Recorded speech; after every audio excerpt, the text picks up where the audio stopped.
MyMichelleLive.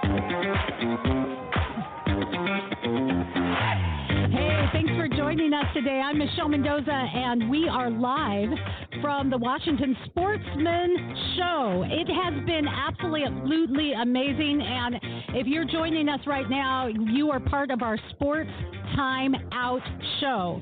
So today on Sports Time Out, we're going to talk our usual stuff. We're going to be talking about Super Bowl, which is, Super Bowl time, folks. We're going to talk about some of the mix-ups, change-ups, and interesting things going on in the NFL. I mean, there's some things happening. We're going to be talking more sports, and then we'll give you a little inside look as to what is going on in the Sportsman Show. Had some great interviews yesterday talking fishing, hunting, looking forward to duck hunting. Actually, I have never gone duck hunting, ever. Have you guys? I have not been duck hunting. I have not. No? Okay. Josh, you haven't been duck. Chinese grocery store. Give me just a second. I'm kind of shaking things up a little bit here so that our audience can see you guys. So there we go. We're shaking things up. I am shaking things up today. Sports Time Out. We have with us, let me introduce you to our guys joining us today as we talk sports. We have author, photographer, and all-around cool guy, Brent Baker. He is the author of Breaking Yesterday, which has nothing to do with sports, but it's a spectacular sci-fi book. Is there actually, yes, I stand corrected. As you're reading, you're right, as you're reading Breaking Yesterday, you can see some of the sports reporter come out because there's some little technical things thrown in about sports, so it's pretty awesome. We have with us Garrick Pang. He is a player, a coach, chaplain, and all-around cool guy, Garrick Pang. We have with us our sports authority, Joshua McMillen, who joins us as well, and we are taking it on today. We'll be taking an offering to see if we can get him a webcam. Yeah, I'm just because we're broadcasting live. I'm just checking things out. I'm kind of a one-man show today, believe it or not, and that means I have to rely on remote people letting me know everything is good, bad, or otherwise. So, guys, hey, thanks for joining us today for Sports Time Out. There's a lot on the table to talk about. Josh, you're a little late joining us, but I'm glad you're here today. How you doing, Josh? I'm doing good. It's a beautiful day in the neighborhood. It is a beautiful day in the neighborhood. I want to get right to the Super Bowl. So we have Super Bowl 56 right around the corner, day before Valentine's Day. I don't have any skin in the game, but suddenly I'm going to ask you a question. Just this week on the 1st, Garrick, maybe you're a little more tied into the Chinese community. What is it the year of this year? This is the year of the tiger. What? Yeah, the tiger. So the year this the is double got her. A Bengal year.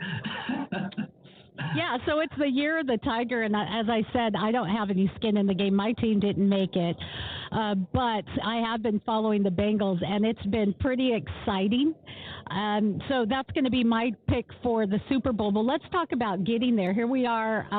Rams are 12-5-0. Bengals are 10-7-0, and we're coming to this matchup in 9 days, and I'm kind of excited, actually. It's been a change up. We're not seeing the usual cast of characters in a Super Bowl. Josh? Yeah, I'm okay with that, though. I'm really excited for Cincy. I'm excited for Joe Burrow and for this to go down. And I think that we can all agree that in the Seattle area here, we're all rooting for Cincinnati. I'll say this, though. Watching the games, watching San Francisco and L.A., it was really hard to start because I'm like, I don't know who I said before, more. Yeah, right. Like I said I was going to root against the 49ers because of the whole Jim Garcia debacle and his apparent feud with Mina Kimes. But, watching the game, I was like, yeah, you know what? I actually do prefer the Rams. And as Brent pointed out, there's some good storylines with that team.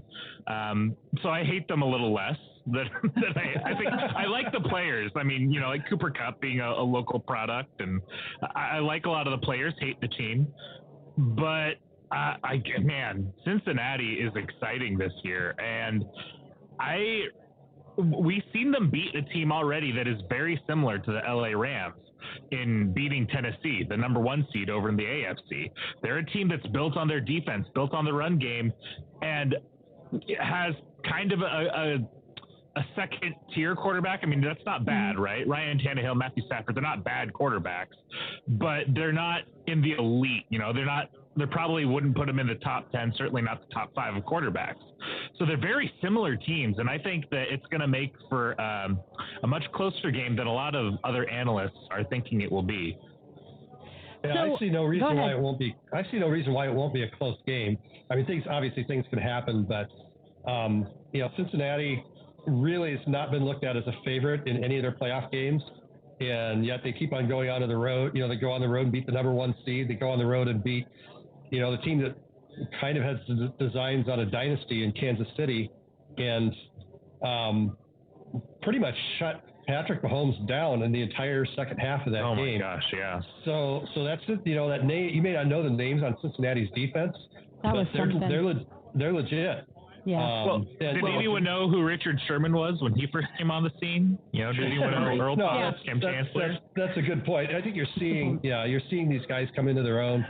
The thing, I mean, Joe Burrow, obviously quite a talent and quite a leader, but I think one thing that might be the difference is, the difference in that it's something that equals what LA has.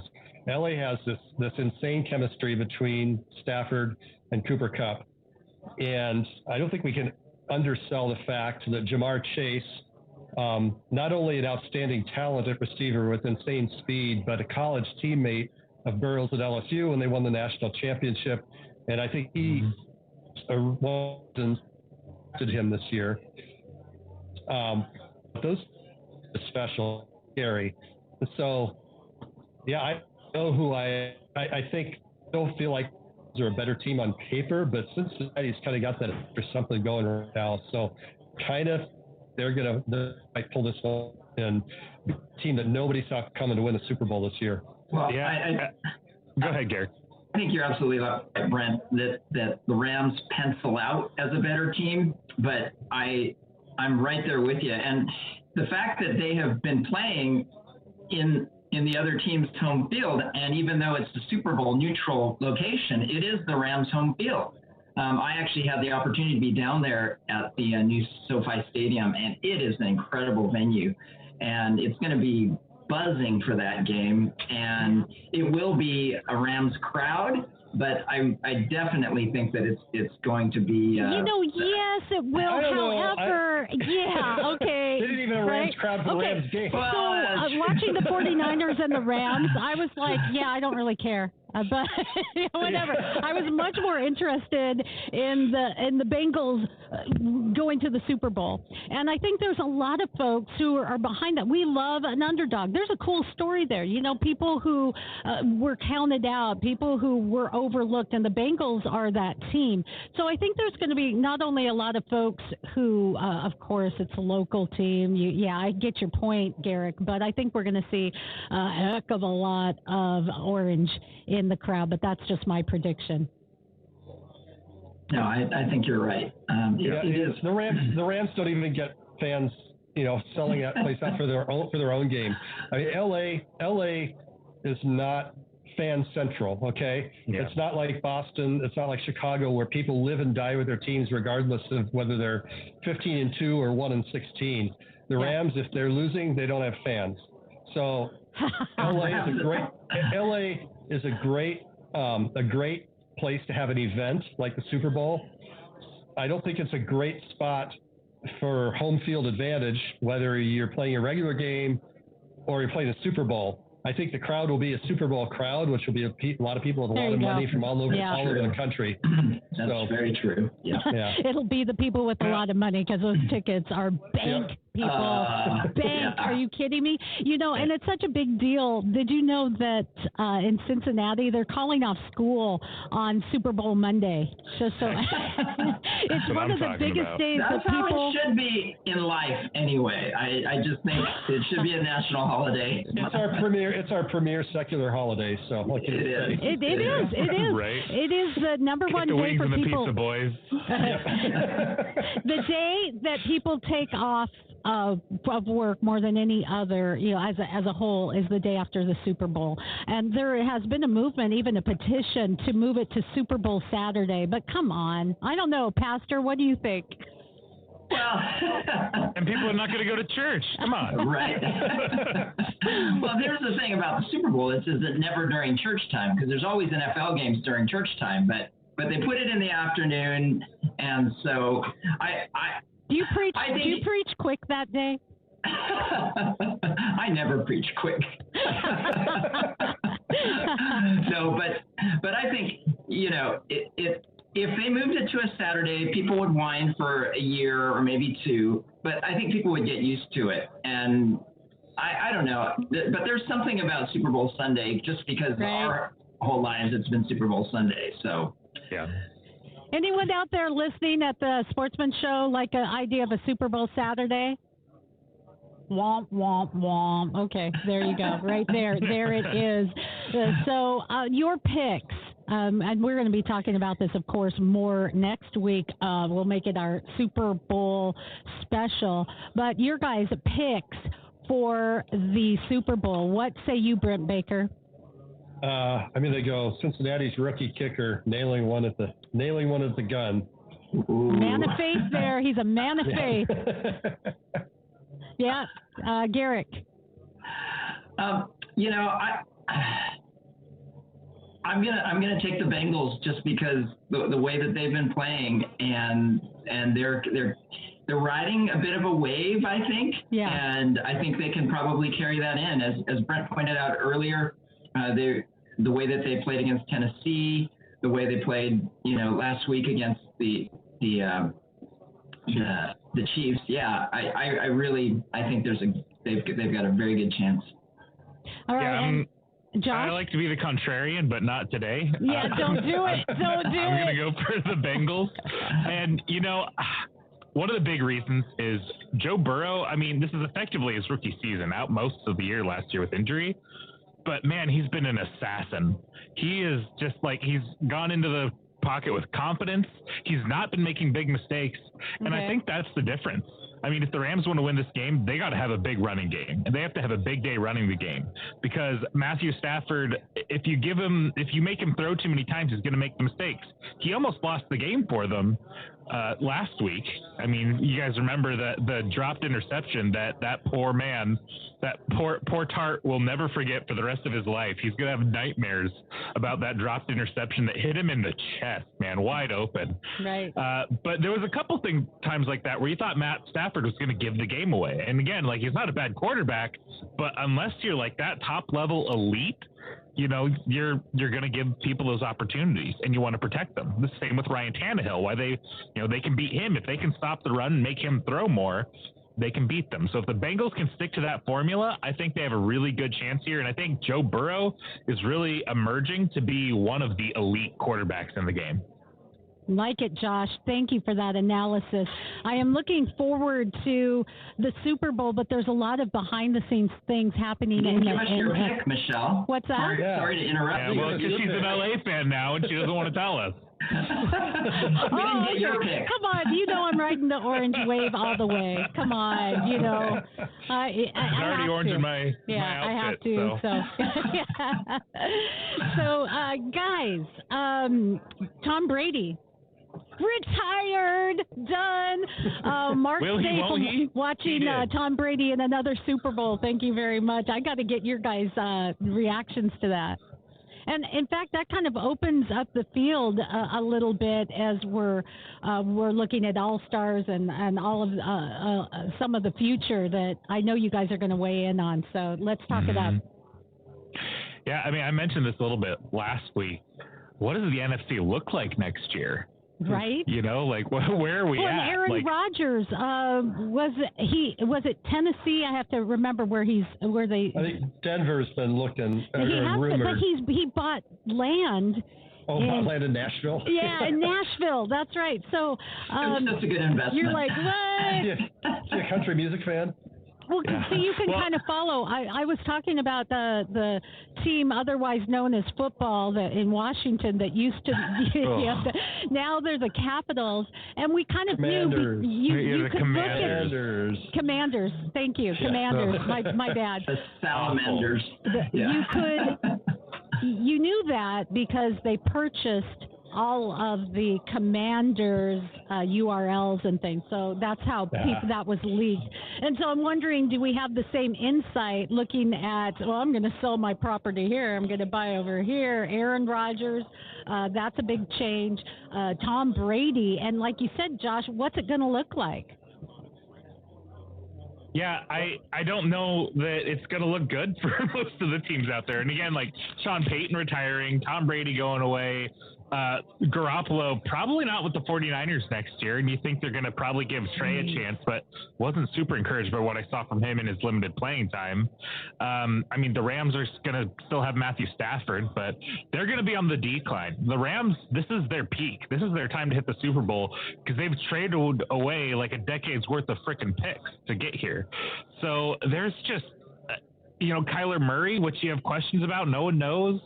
There's just all throughout the NFC, it's pretty wide open for a retooled Seahawks team that honestly don't need that much fixing. There's a couple little tweaks, and we can talk about that later, but there's not much there. I think it's wide open for the Seahawks to dominate this thing.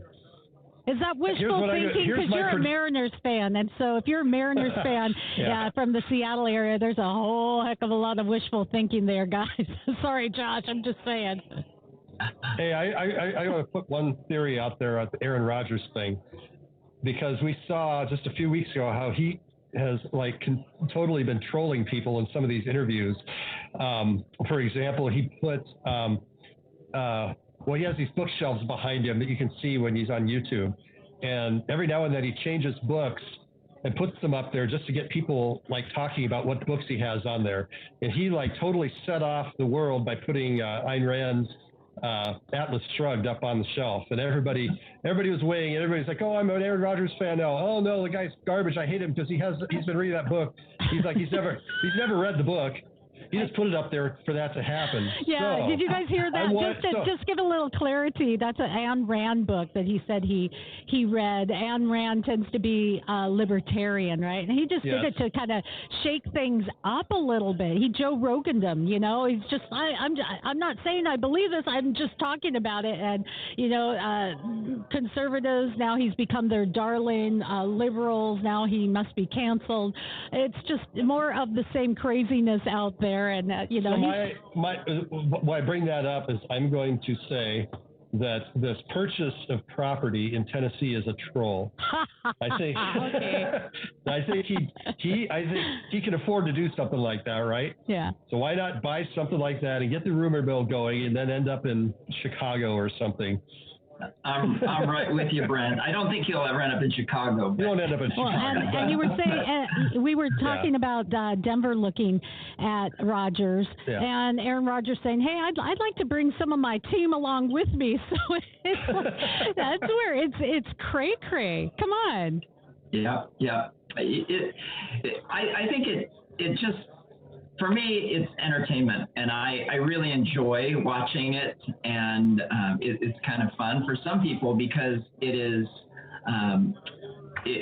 their team, right? There's a lot more invested in it, and I kind of felt the same way when there was talk about Russell Wilson moving and all that, and I'm with Josh. I think the Seahawks are retooling, and I think that they will have a very good year next year. I concur, and I'll look forward to that. But some of this behind-the-scenes stuff, it is both interesting, but, you kind of feel like you're just sitting around, sitting on the couch eating bonbons, watching a soap opera we call the off-season NFL. Get some popcorn, some popcorn. Oh, and you know what? kettle corn. You come to these things at the Washington Sportsman Show, you got to get kettle corn.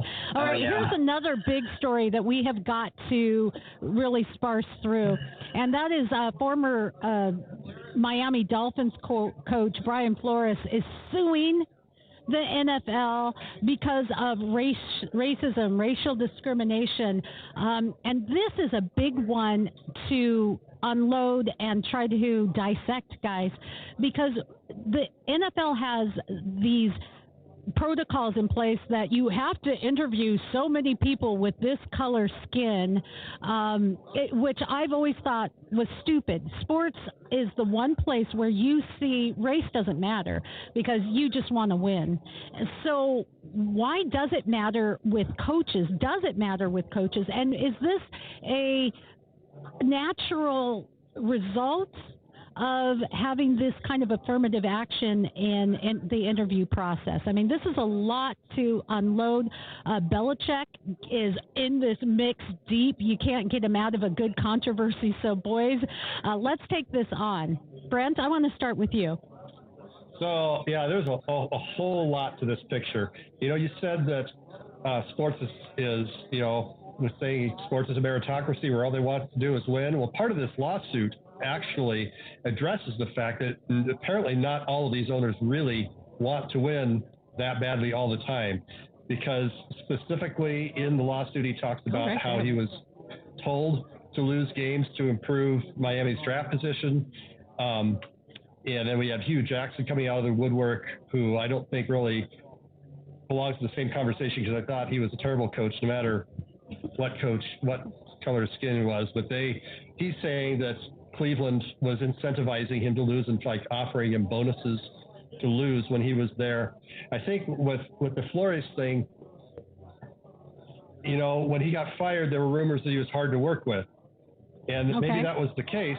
But at the same time, if you've got your ownership telling you to lose games and you know that your livelihood depends on you winning games, yeah, I'd be hard to work with too. I think the timing of this also, the NFL has some really terrible optics going on right now as well. There have been 8 NFL head coaching positions this offseason that have been filled so far, and all of them have gone to white guys. And I'm not. And that's bad for optics, but I'm not saying so. You can't speak to any individual situation. No, you can't. And I'm not saying that there isn't, here and there. It's just that we're in an age where we call out and cry out systemic racism everywhere we see. So it's as though you cry wolf enough, you can't tell the difference between a real wolf when he's mixed among sheep. Am I being controversial? Yes, but what's new? Well, absolutely, you're right. But you also have situations. The Houston Texans are still trying to find a head coach, and don't get me wrong, well, I won't use on the air the state of that organization. It's bad. Okay, but one of the people that they are considering is Josh McMillen, who played backup quarterback in the NFL for many years. He's never coached at any level, and they're considering him as one of their head coach positions. And yet you have a guy like Eric Bieniemy, who's been the offensive coordinator in Kansas City, who over several years has interviewed for several head coaching positions and not gotten any of them. So, again, I wasn't in the room with any of these interviews. I don't know what's going on with people. We've been covering sports for some time, Brent. Yeah. What's your impression? Is there issues of? Does skin matter anymore in the NFL? Is there still some old school stuff, or are we looking at hire the best person? What's really going on here? Because in my opinion, and I don't mean to talk too much here, but my opinion, when you have a kind of an affirmative action thing, and you have to interview so many people, you're already questioning, am I here because they want me, or am I here because of the color of my skin? I think it sets us up for failure. Oh, I think that there's an element of that for sure. But, you look, it's a different issue, but you look at the comments that we've talked about before of the Golden State Warriors minority owner about really not caring what's happening to the Uyghurs in China. It's below his line. He doesn't care. Yeah. If you come down to it, if there's 3 main corrupting influences in human nature, money, sex, and power, you get somebody that has a lot of one of those things, you're going to have troubles. most of these NFL owners have a lot of all three of those things going on.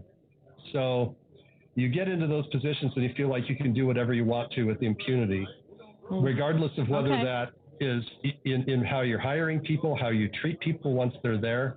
So I think what we're seeing is even bigger than racial issues or tanking issues. I think it's maybe a calling out of some of these egomaniacs that are running so many things. In support of Flores, because if there is any issue, shine some light on it. Let's talk about it. Drag it all out. Exactly. Get that whole treasure trove of emails that, I keep forgetting the guy's name. The Raiders coach that got Tom Gruden. fired. John Gruden. John Gruden, so we know there was a lot more of those emails than John Gruden.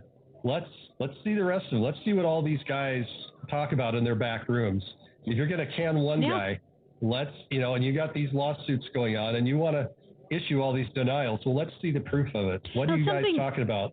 Something else that Flores mentioned was Kaepernick. See what the NFL did to Kaepernick. And, man, we've been talking about Kaepernick since he first started taking a knee and saying, it is so much more than just politics. So was that a fair thing to mention? Or because I think that dilutes Brian's message, in my opinion, because the Colin Kaepernick is troubled on the field as well as off the field. I mean, no doubt he is an athletic monster and that he has some talent, but there's been some issues. Josh, you've been up on that, especially. Yeah, I get annoyed when Colin Kaepernick, they say he was the top 5 person in the league at his position. He wasn't. He was really good under Jim Harbaugh, but he was assistant quarterback. His last couple of years before he left the league and decided to leave the team. They didn't cut him, for the record. He was bad, man. He was not playing well those years. He played well under a coach that knew how to utilize him, but outside of that, he looked lost. It was kind of like watching Jared Goff almost. At times you see Jared Goff look really good, but he's not this great quarterback. He just has to be used well and used his talents well. I will say though, in this situation with Brian Flores, I think that he shouldn't have gotten fired. I don't think he deserved that, and something does stink in this situation. I don't know all it was, and we'll see. We'll have the whole discovery period and all that. I don't know if it was racism or not, but he didn't deserve to be fired. And I wish that the Seahawks would have reached out to him to be their D coordinator this year. I would have really liked to see that. Flores is defensive coordinator for the Seahawks. Okay, I kind of like that idea. And you mentioned something that Kaepernick played well under Harbaugh, but the thing is, thank you. There's a lot going on here, so you got to excuse me, man. I'm juggling. But here's the thing. That's where you have chemistry. And so that's where this is an interesting issue to me, because chemistry comes into play. But if chemistry comes down to the color of your skin, then it's weird. Then it's not there. But in sports, again, sports is a place where race and creed and how you vote matters the least, because what you want is the W. You want to win games. So that's where we've seen a great diversity. And in the military, you see the same thing. I don't care, as long as that guy has my back next to me. I don't care what color skin he has, or even if he has purple hair. Garrick? Hey, thank you very much. Take that hat off. Show the folks. Yeah, right? Yeah. We'll see that. I dyed my hair, for those of you who don't know, I dyed my hair purple last month for awareness of domestic violence. That's the domestic violence awareness color. But speaking of color, I really feel like I agree with you, Michelle, in terms of the fact that affirmative action never works.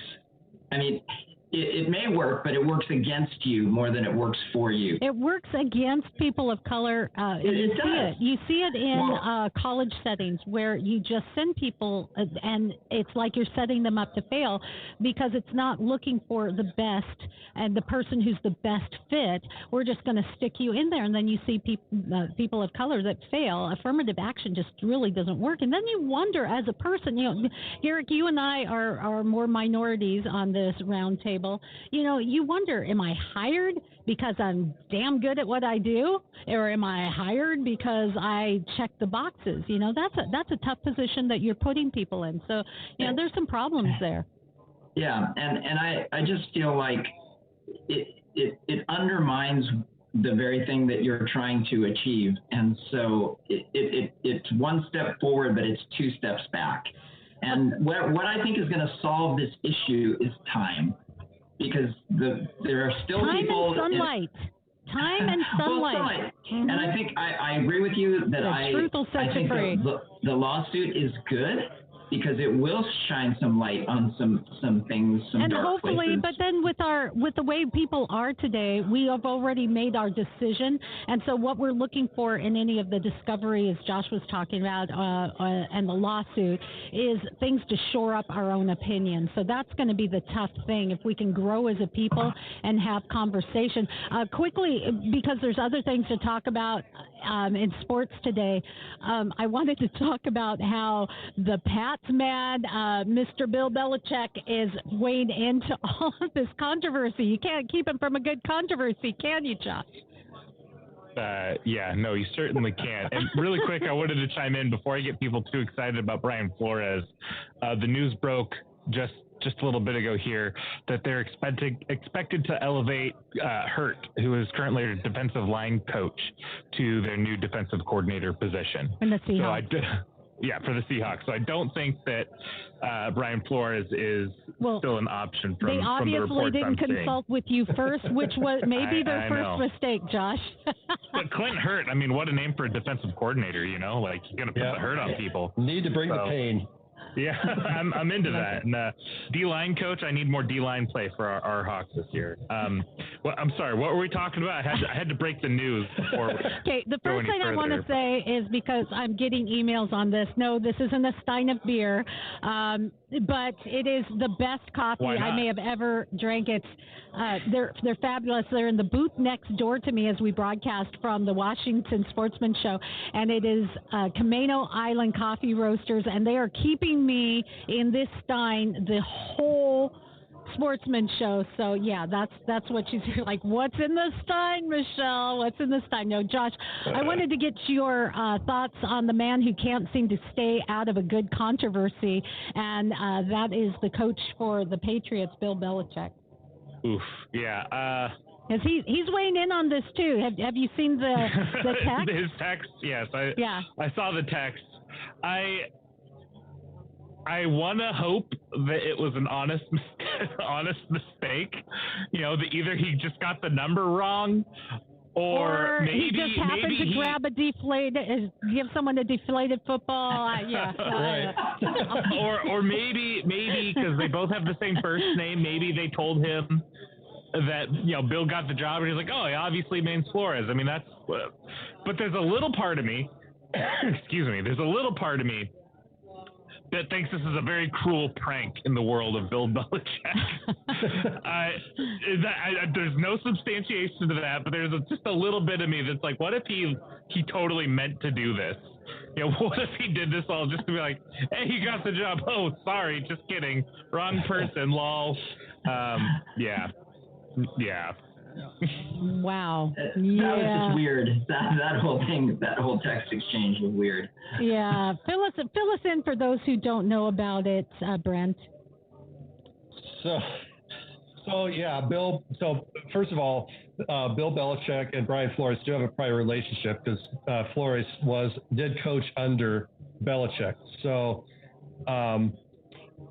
Flores was was scheduled to interview for the New York Giants head coaching job. And the day before his interview with the Giants, Belichick sends Flores a text saying, hey, I'm hearing you're the guy. Congratulations. And then like a few hours later, he texts, actually Flores texts him back, says, "Are you sure you're texting the right person?" And it's like 2 hours gap. And then that's got to be a long 2 hours. That's kind of like, it's like your doctor saying there's a problem, you need to come in, and you're waiting for that appointment. What do you mean? Wait. He texts him back and says, "Sorry, I effed this up. It's Brian Dable they're hiring." And the thing was that it was significant, and it was really cringy, but it's significant because this text exchange happened before Brian Flores' interview. And so that's what initiated the lawsuit, was this thought, as evidenced by the text, that perhaps the Giants had already decided on Brian Dable, and that this interview was a Rooney Rule check the box of the minority candidate when they'd already made up their mind on the other guy. Okay, and let's just be honest. So, anytime you've ever seen a job opening somewhere, a lot of the times they already have in mind who they want to hire, and they go through the process anyway because they have to. I mean, right. Have all of us been through that? I mean, Josh, you've been through that. Garrick, you've been through. I mean, come on, you apply for a job. They already have in mind who they want to hire.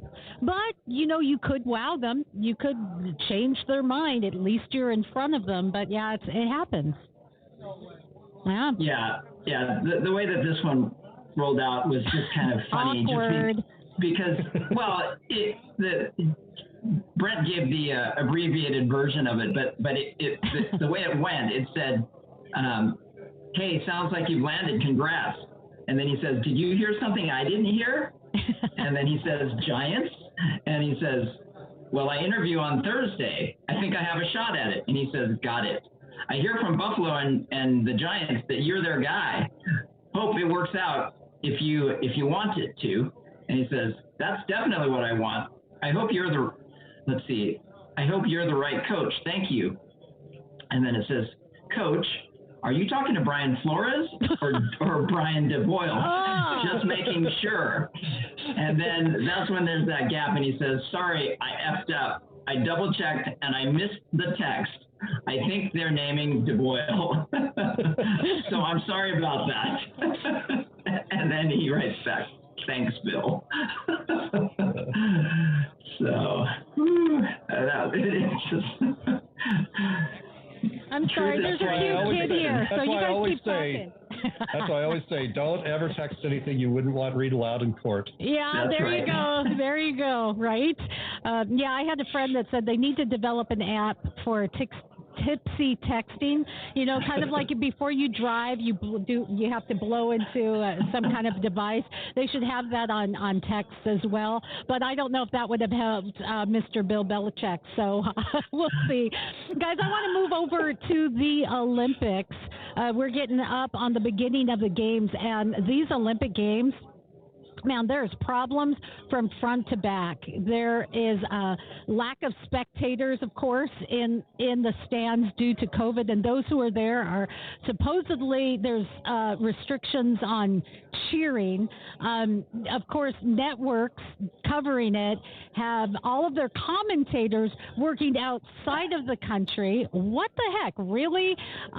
In Connecticut, there's also terrible things that are going on in China with human rights violations and violations where the environment are concerned. I mean, there's just up, down, and everywhere. But for the most part, athletes are saying, well, we just feel like we just want to play. So I guess I was talking about this with Adam Rizzieri for our weekend review, guys, and when we look at what's happening there, if we had every Western country that said, you know what, we're just not going, the IOC would have had to say, okay, you know what, maybe we need to rethink this and put it out a year, but that just didn't happen. So let's take on the Olympics today. Brent? Well, I think right now anything involving the Communist Party of China is going to be, you either tolerate it or you walk away from it. And I think a lot of what's going on with these athletes are, I don't want to undersell, what these athletes have had to do to get there in the first place, all that sort of stuff. And it's really hard. The consensus of the athletes, if you listen to them talk about, is that, we can't, the things that happen are horrible, but, we have to be all about inclusion, and we have to be, talking about coming together, and we can shed light on. No, you can't shed light. There's an app that they have to have that will follow them through their tenure there. It has words that you're not allowed to say, and they're terribly censored and watched. I mean, and the government of China has already said if you step out of line, you could face persecution, prosecution, imprisonment. So, it's just going to be a dog and pony show. Yeah, I don't know if you guys saw that, but Nancy Pelosi spoke on this, and she told... Legibly? Well, yes, mostly. She said that our athletes should go there because they've dreamed about this, they've prepared for this, but do not speak out against China because they will likely do something to you. Yeah. Like she said, that they're fierce and they're scary, so you shouldn't do that. Yeah. And, it is true. I mean, it would be really interesting to see if somebody made a big demonstration, somebody who's not a Chinese national. Well, did you see what happened to, I think it was an Australian reporter, he got grabbed right on the air and yanked away, so. Well, but I'm saying, are you going to yank, will somebody get yanked down off the podium? No, but you know what they can do? Maybe suddenly they come up testing positive for COVID and they have to be removed and they're no longer able, I don't know. It's China. So they can do whatever they want, and we're heading in that direction. What I'm wondering, though, is maybe not an American athlete, but from some smaller country that doesn't have a lot of leverage. If somebody says or does something, if you have an athlete disappear, and they'll have a whole dog and pony show about, we got to find this poor person, whatever, when you realize that they actually have likely been, quote, disappeared by the CCP. So, well, the rebel in me kind of hopes that it happens with some high-profile American athlete. I would love it if we see all of these folks who are just okay turning their back on the American flag, the very country and the flag that sent them to the Olympics and paved their way. They're okay taking a knee or turning their back on the American flag. But, if you're not speaking up against the atrocities in China, I don't want to hear from you. Hypocrite. Yeah. And it is just such a mess because there's so much hypocrisy, and it's just nauseating to me. Were it not for the Olympians who are actually there, who have worked so hard in their lives, many of them from the time they were very, very young to get to the stage of the Olympics, I probably wouldn't watch at all. But for the athletes, I am going to watch at least some of it. Yeah, I'm going to be boycotting because I just don't want to give credence to the network, to the sponsors, to the people who are making money and not doing a darn thing. However, I'm with you in this. We've talked a lot on this show about get the politics out of sports. I don't care how you vote. I don't care what your feelings are on things. I go to a sporting event to watch sports, right? Not to get preached to. Sorry about that, Pastor. But no, I agree with you. I just don't want it. So that's where it is a bit of a dichotomy, in the Olympics. I don't want it to be about politics. However, when you are supporting and giving credence to a country with such a horrific record of human rights violations, organ harvesting, children who are enslaved and working in work camps. I mean, when you have all of that going on, something should be done on a larger level outside of the athletes, because the athletes should just be able to do their sport. That's just Michelle's take on it.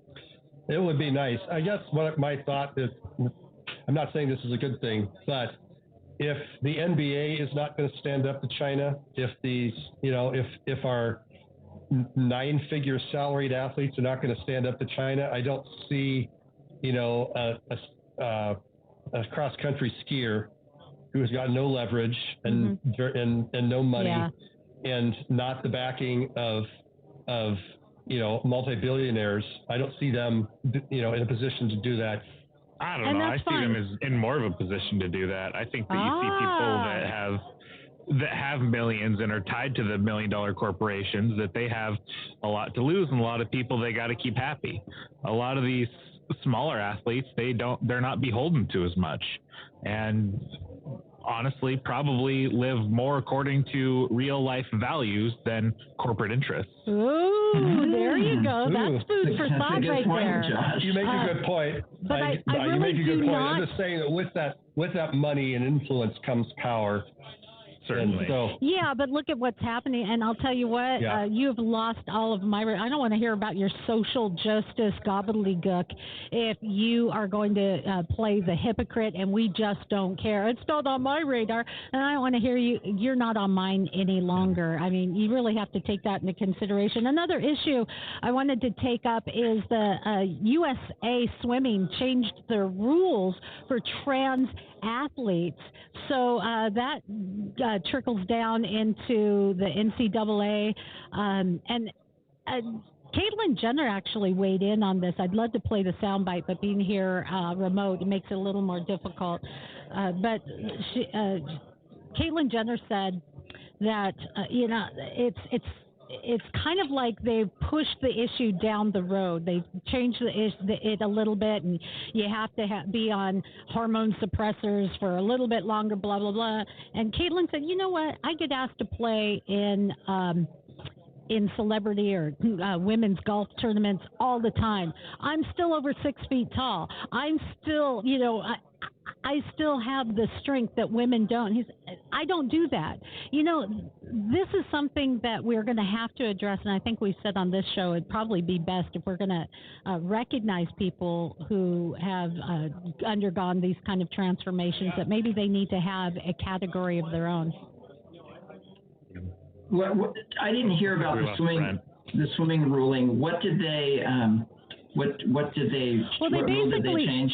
They basically said that there's new restrictions in place on male to female transgender athletes due to what the organization calls competitive advantage for male swimmers. But in essence, it is maybe kicking the can down the road because from what I understand, it has to do with how long you've had hormone suppressants and things of that nature. So I still don't think they know what to do with it. I really don't. Yeah, well, it looks like we lost Brent. He said that his internet is a little bit dicey, weird, so maybe he'll pop in here. But time and time again, it's been proven that males who transition to females have an unfair advantage. And we talk about it all the time on this show, the importance of equity and fairness and all these things that are what makes sports what they are. And whether you're doing steroids or whether you're, cheating in some other way. Oh, what a good point. Yeah. It's not right, and it's not fair. Yeah, if we're going to be all up in arms about steroids and unfair advantage, what more unfair advantage is there if I'm competing as a woman against a guy who's twice my size and bone density and muscle mass? Come on, I don't care how high your heels are, you're still giving an unfair advantage. So we'll see how this plays out, but at least in my opinion, it's a step in the direction of recognizing that women have fought hard for our position in sports, very, very hard. And then to say, hey, well, we're just going to go ahead and let men take over being women too. Come on, get off of it. Guys, in the interest of time, I want to get on over to soccer and World Cup really qualifying. Quick, yeah, we Josh. have some more news coming out for Seahawks coaching situation. Oh. We have former Broncos defensive coordinator Ed Donatel is expected to be joining. He last coached in, I think it was in 2020 for the Broncos as their defensive coordinator. He's expected to be joining the staff. We don't know his what position. The other former defensive coordinator for the Bears, Sean Desai, is also expected to join the Seahawks staff. Both have been reported as maybe a passing game coordinator or something to that effect. But I like it. I like if we're going to elevate, Clint Hurt to be the defensive coordinator, to bring in some guys that have DC experience to also be voices with him and be new voices to the team. I think that's a really good thing. So I just wanted to get that out there really quick. Anyway, go back to your soccer thing. Yeah, I wanted to get to you, Garrick, because you're our resident soccer guy.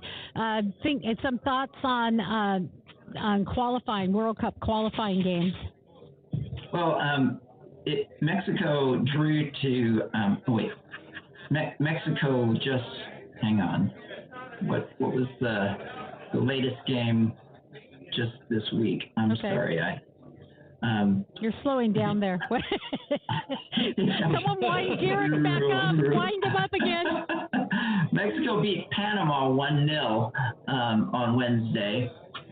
Canada beat El Salvador, and of course the U.S. beat Honduras 3-0. And so I think things are pretty much going the way that you would expect them to go. This is in CONCACAF. The U.S. is looking strong, and there was some comments last week when we played El Salvador that we need to score more, and so a 3-0 victory against Honduras this week was quite good. So we did some great scoring in the last game. It's funny. So what did you think about playing Honduras in Minnesota in the middle of winter? Well, there is that. We really need to have that kind of a home. Yeah. So do we really need that with Honduras?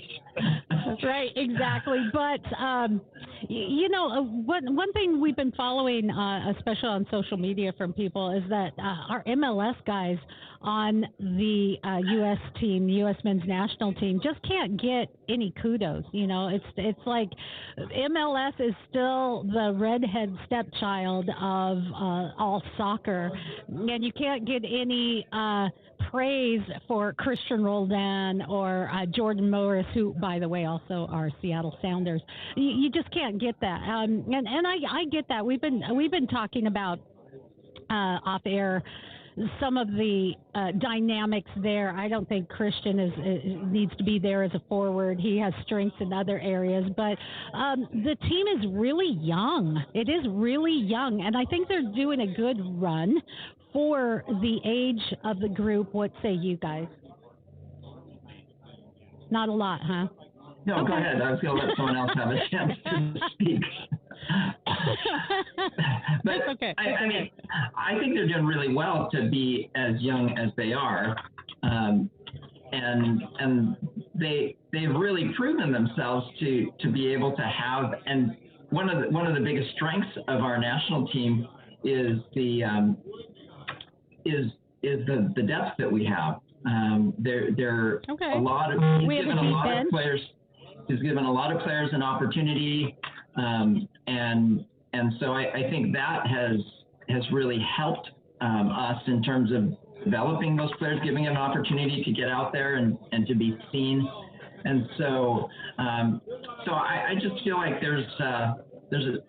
and things are going to tighten down. And if I was coaching, they'll tighten down as we get closer to the Cup, and we'll land on the players who are producing and making it happen. And so I think going into things right now, I wouldn't be one who's critical of the way that things are looking right now. Okay, I like it. Guys, it's time for our final shot where we go around the round table. Just give a final shout out to an idea, something, whatever is on your little hearts. We usually have a groovy sound bite, but we're not going to do it today because we are broadcasting live from the Washington Sportsman Show. Yeah, Michelle has enough buttons and things to juggle in front of her as it is. Thank you very much. Let's go to Josh. What's your final shot, my friend? Yeah, my final shot is, come on, bring baseball back. Jeff Passan, as we know him locally, the wet blanket, he did give us a new report today. He apparently, Major League Baseball yesterday requested immediate assistance of a federal mediator to help resolve the sports lockout, and that was told to ESPN. That's, to me, bad news and good news. It's bad news that they need to bring in a mediator. Well, the union declined it. The union declined it. They declined the mediator? They did, yes. Yeah. Oh, my today, goodness. like a little while ago today. Not even good. All right. No, well, hopefully, the good news is that they are actually talking. I mean, it seemed like up until, I think, last week, we weren't getting news of them even meeting. So they're meeting and they're working through things. We'll see how it gets. I'm hoping there's no spring training delay. Honestly, the closer we get, the more the pressure is on the owners, in my opinion. I think most of the players are fine sitting out a season. We've seen it before. They're fine sitting out as long as they need to in order to get what they think they need. Not that I think they're going to sit out for 100% of their wants. But yeah, I'm needing baseball ASAP. All right. I'm losing it. I'm going to lose my mind here. I need my baseball, or I'm going to start talking to you guys about Marble Run again. Okay, well, someone wants to go over there and get it figured out. Play catch. I don't know. Brent, final shot. So, yeah, I hate to do this with the Rams again, but I think they're going to lose the Super Bowl. However, in the game last Sunday, I started noticing Eric Weddle starting to making tackles for them. I was like, Eric Weddle, is that the same guy? I thought he was retired. So there was a story today that came out in Sports Illustrated that, yes, he actually was retired for 2 years. And at the end of the regular season, their secondary was so depleted, he still lives in the L.A. area, that they called him up and said, hey, you good for like 10 or 15 plays? I think he played in their last regular season game. So now he's like their leading tackler of the last 2 games in the playoff. He's 37-year-old, free safety, had been retired for 2 years, still working out, but had no intention of coming back and playing football. But he's still had a lot of friends on the team, and they said, hey, we need you. So he's not going to play next year, but here he is, comes back, fills in the playoffs, and now he gets to play in the Super Bowl. So I like it. Okay, cool. Your final shot. And your final shot, Garrick Pang. My final shot goes to a former coach of mine, actually, who just had a birthday on Wednesday. Happy birthday actually, yesterday. to you. Yesterday was his birthday. And he is the second winningest all-time collegiate coach with 597 wins. He coached the Seattle Pacific Falcons for 37 years. And so Uncle Nubby, as he's affectionately known by the kids who went to his soccer camp up on Whidbey Island, and our Seattle Pacific Falcons soccer coach, Cliff McCrath. Happy birthday, Cliff, and you get my final shot. I like it. So my final shot today is going to go out to someone I interviewed yesterday. His name's Ryan Cadwell, and he is with Got Your Six. They are a guide service for veterans and first responders. And, man, I so enjoyed that interview yesterday. And there are folks who are making a difference. We have the freedom to talk about sports. I love sports. We have the freedom to talk about sports. And I'm going to tell you, I'm a woman. In a lot of countries in the world, I would not only not be able to play sports, but talk about it, to have my own show to talk sports. That's because we live in freedom. But that freedom is not free. Someone paid a price for it. Our veterans pay a price. There are veterans who take their own lives every day. The amount of stress and strain in protecting our freedoms takes its toll. And so for Got Your Six, fishing, and for folks who take the time to make a difference to bring healing to those heroes, man, you have got my final shot. Guys, thank you for joining us today. If you want more information on Got Your Six and how to give, you can go to MyMichelleLive.com. We'll have that up in a couple of days because I'm here. And I want to thank you guys for having my back today because it's broadcasting from remote, and I don't have a staff here, so I'm doing the little juggling thing today. So I appreciate you guys. You have my back. You did a great job, Michelle, as always. That was good. It's good having you guys. We will catch you next week. This has been Sports Time Out. It's part of My Michelle Live. Of course, you like us, you share us. You can find us anywhere you hear podcasts, and you can go to MyMichelleLive.com. Yes, we talk sports, but we look for a deeper story. We call it the God story because there is a God. He is good, and every story has a deeper something deeper that you can find and we talk about here on My Michelle Live. Thanks, guys. You have a good weekend. You too. Bye. Thanks, Michelle. What's the move? For more fun, go to MyMichelleLive.com. Whoop, whoop. Hey, thank you guys. Right. Much appreciated. Let me Yeah, I think the Chinese Communist Party cut off my internet, so I just